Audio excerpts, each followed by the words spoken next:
Triple threat hunt on Blue Ridge Wildlife Management Area. William Hovey Smith, 2018. I'm the author of Extreme Muzzleloading. And here, on a single hunt, we use 3 different muzzleloaders for 3 different types of game. This is Hovey Smith, the backyard sportsman. And we're not on my farm in central Georgia, but we're up in North Georgia, up in North Georgia's mountains. And we're doing a triple threat hunt. As you see, we have a turkey decoy over here because it's still Georgia's turkey season. And so I've been doing a little calling here right at daylight. Now I'm standing in the middle of a field that's absolutely torn up on this edge with hog sign. Hogs are legal, and we may take them too. And I'm also holding a bunch of coyote hunting gear, which we employed last evening and again tried this morning. Although it is legal to hunt private lands at night using the equipment I described, it is not legal to do the same thing on either Georgia's WMAs or the nearby national forest lands. And there are several that are something similar to this. They have a control on the bottom that you can set various things. This has an on-off button, obviously. So now we put the powder on, raise the antenna, okay, put it down somewhere, and we have the moat control, turn it on, and we proceed to have some coyote calls.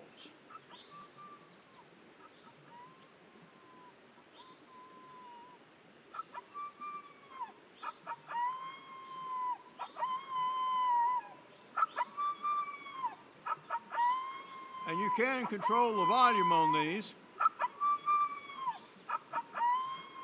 Or if all of a sudden you want to mute them, you can. So, even though the call sequence is now stopped, I also have here a flashlight. And this is a coyote reaper. And this is for night shooting coyotes. And it has a green light, which you can possibly see a little bit here, but shows very brightly at night. So this is what you use for setup for your coyotes.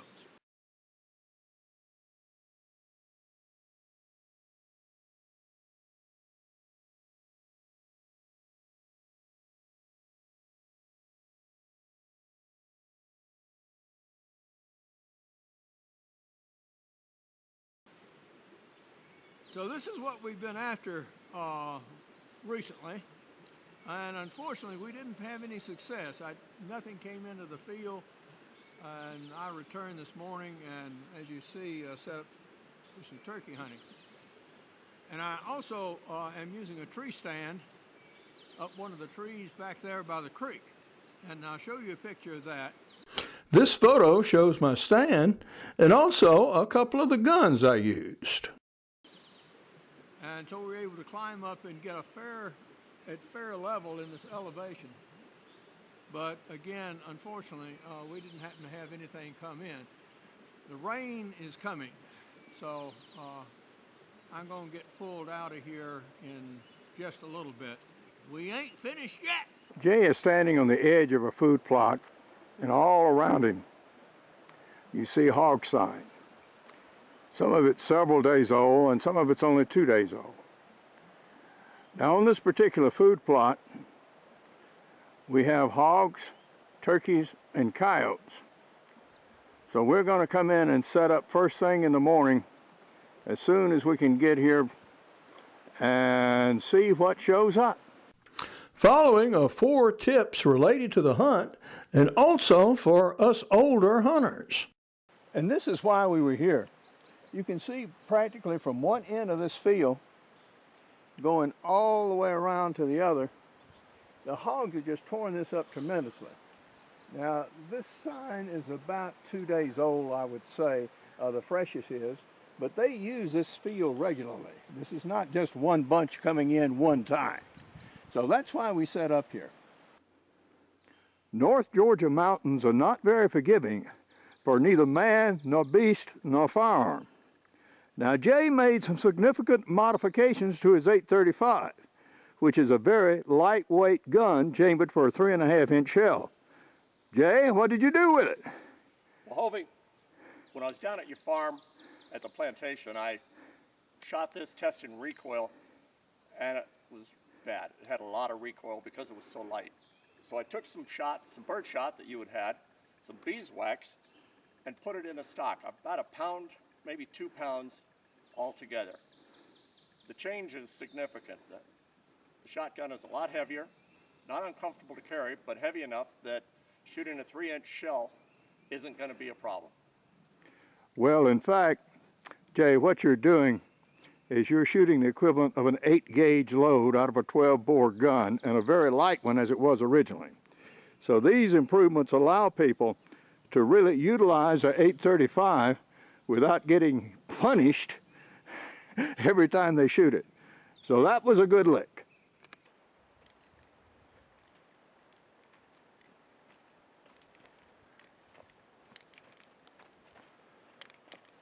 This rather strange gait of walking that I just did is when you have claudication or you have leg and knee problems, the tendency is to shuffle. So if you exaggerate your leg movements, even do a goose step, chomp, chomp, chomp, then the more movement you can get in your legs as you lift, the better exercise it will be for them, and the sooner you'll overcome your problem. And you can even partially reverse the results.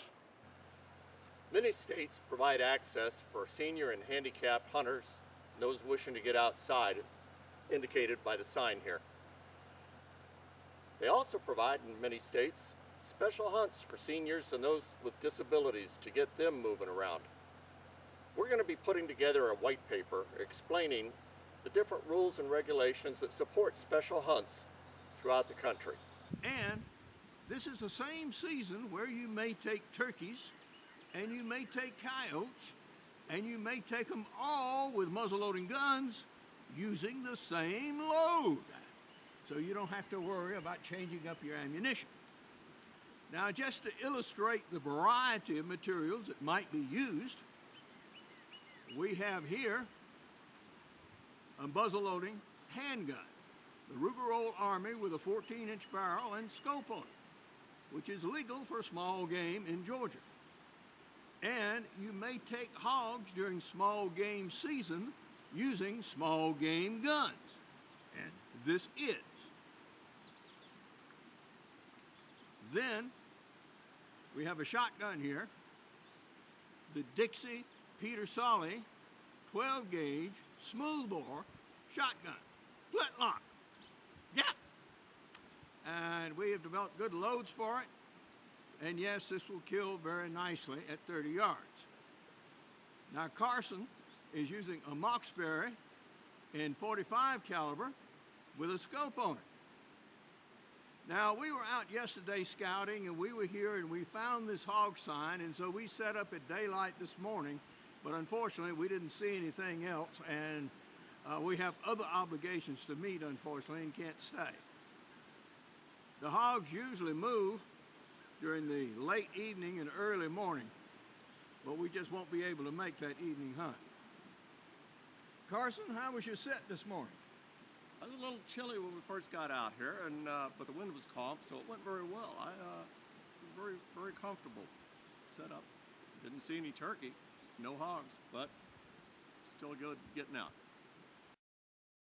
In my outdoor books like Backyard Deer Hunting, Crossbow Hunting, and Practical Bow Fishing, I show how older hunters can be accommodated so they can continue to hunt.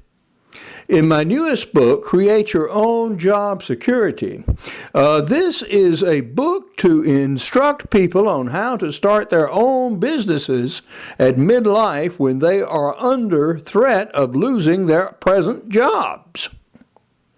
The best approach is to call for turkeys and hogs. Coyotes will sometimes come to this, and when you're through with your turkey and hog hunting, then that's when the time to set up and go specifically for coyotes. I will do another YouTube when we have that white paper on the nation's senior hunts ready for sale. For more information on my books, blogs, and more than 650 videos, you can go to my website, www.hoviesmith.com. For information on create your own job security, you can go to the website below. Good hunting and good eating from the outdoors. Goodbye and God bless.